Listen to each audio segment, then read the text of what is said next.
Welcome back to my channel.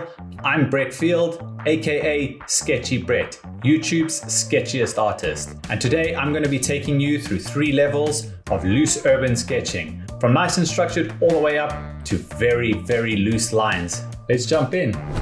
Okay, right, so I'm going to put up the reference image and we're going to use the same reference image for all 3 levels of line work. We're going to start off with the most structured and work our way up to the most loose. I'm going to start off with a Faber-Castell 0.1 fine liner for the most structured.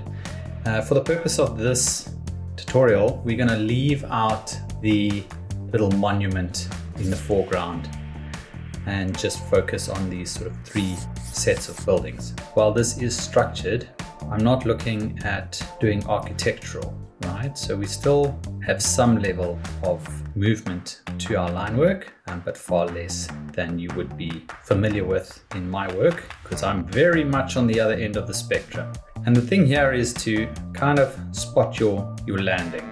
Because you want to do a single line in one stroke, you know where you're starting, put a dot on your page, and then it's much easier to get a nice straight line.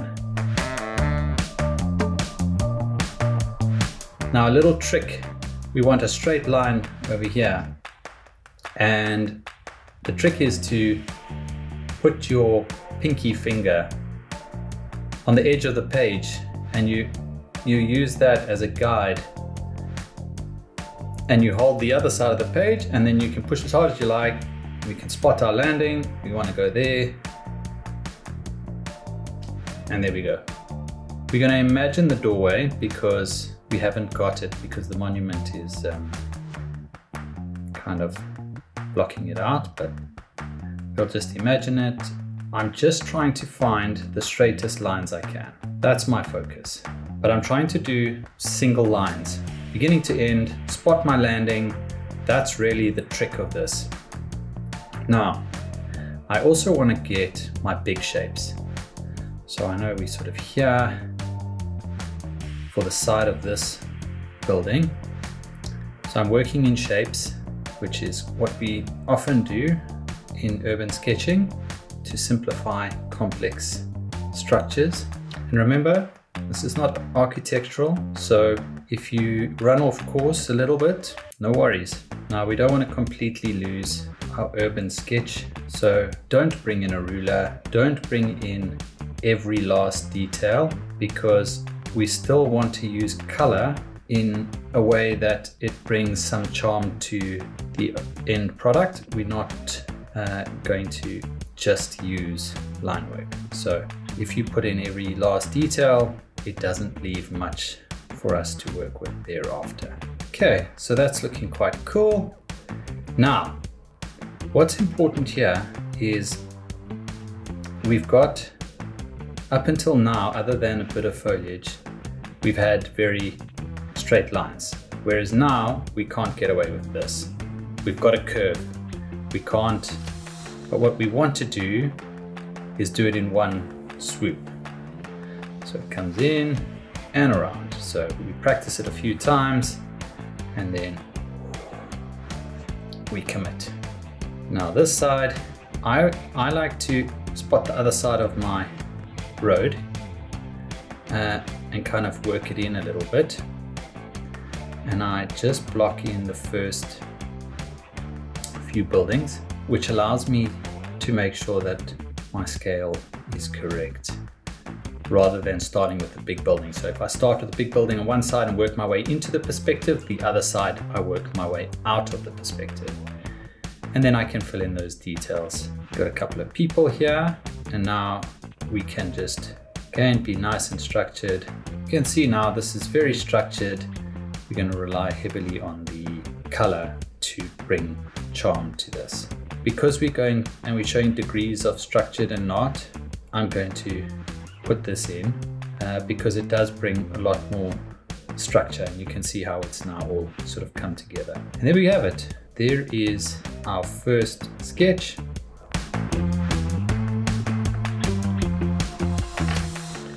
And that is going to be our most structured. If you're enjoying this video, remember to hit that subscribe button and ring the bell so that you know when new tutorials come out. On to the second one. We're in the English countryside, we've got to have a cup of tea. Right, so now we're going to loosen up a little bit. I'm going to move over to the Copic Multiliner 0.2. Just going to give me a little bit more room to move. It's not too different. So what we're going to do here is we want to do lines that we kind of stop ourselves. Whereas before we were going that, we were spotting our landing. So we want to kind of still spot our landing, but we want to almost jitter. So you stop yourself, you find it again, and then you go back to your landing. So here, I know we're going up, we're going across, and we're dipping in a little. There. So we can have structured elements. Then right, didn't get the perspective perfect on that, and that's also fine. So you can see the foliage I'm also using to bring some of that up. Door, we can kind of curve it in a little bit and then go structured around it. That makes it look a little bit more wonky. We're not too worried about every little element being straight, but we've still got straight pieces or portions. And one of the ways to achieve that is to go fast and slow. You'll notice as I go here, right, so here we go. Fast, then slow. We go fast and then slow, and then fast again. You can also see I'm not as worried about trying to get everything perfect, because it becomes less relevant because everything's got more movement to it. It allows me to make more deliberate mistakes. And the same thing here. We're going to go bit of a wonkiness. We've opened the pavement up here and we've slimmed it down here and we've opened it up again. Again, we're just finding movement.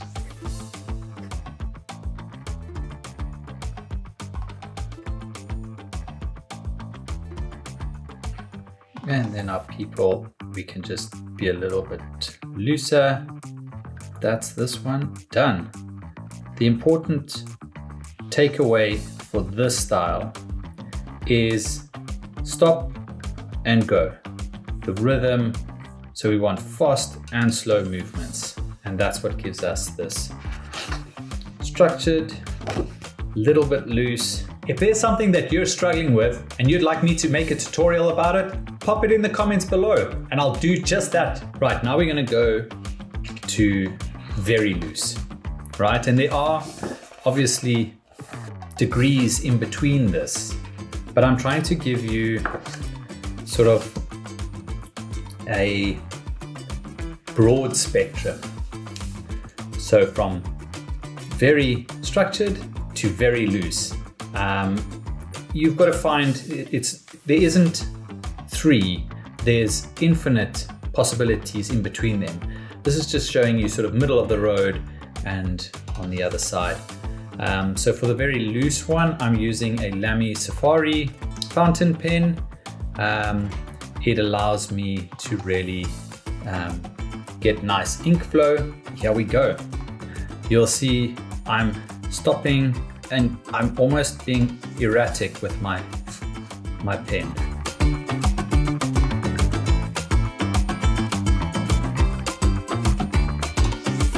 I'm also joining elements.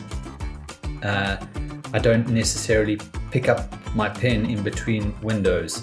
Where the pen didn't flow here, I just carried on with it. You know, that's hardly two rectangular windows we had there, or even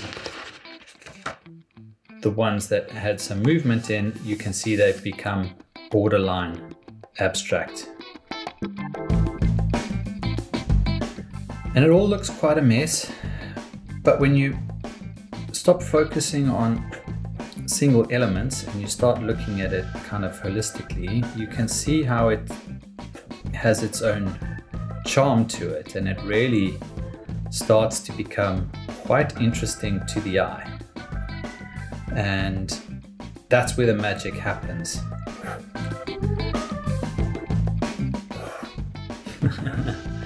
Okay, this is actually perfect because we can do this slower. Those other ones we needed to move really fast because that's the only way we would get a nice smooth line, whereas now we didn't actually need that, so it works out quite nicely. Right, now here we can put in our people, and you can see the people have really become squiggles, but the proportions and the movement of them still makes them recognizable as people. And that's becomes gestural and important. We are using a similar amount of details as we have in others. We've just gone about it in a very... Have I literally run out of... This is my last stroke. And I think I have run out of ink entirely. I have. So, not to worry. We will actually just shift to a different pen. You know, if you don't have a lamy, that doesn't preclude you. You still can make these gestural marks without it. Just the fountain pen really is nice for this. So there it is, structured, somewhere in the middle, and very, very loose. Now it's for you to decide where you are and have fun with it. This is where I like to live, but also it's a great tool to be able to do a variety of line work styles so that you get exactly what it is that you're looking for. So there it is, 3 different styles from structured to loose line work. In the next episode, we're going to be coloring all 3 of these sketches. In the same way that we varied the line work in this video, in the next video, we're going to vary the looseness of the color itself. Color, very structured, semi-loose color, and then in this one, we're going to go really loose with the color. You can see I've left out the background because we're going to have no structural lines for that background at all. This one we will use the color to create some background, and then this one we will keep a very structured color background.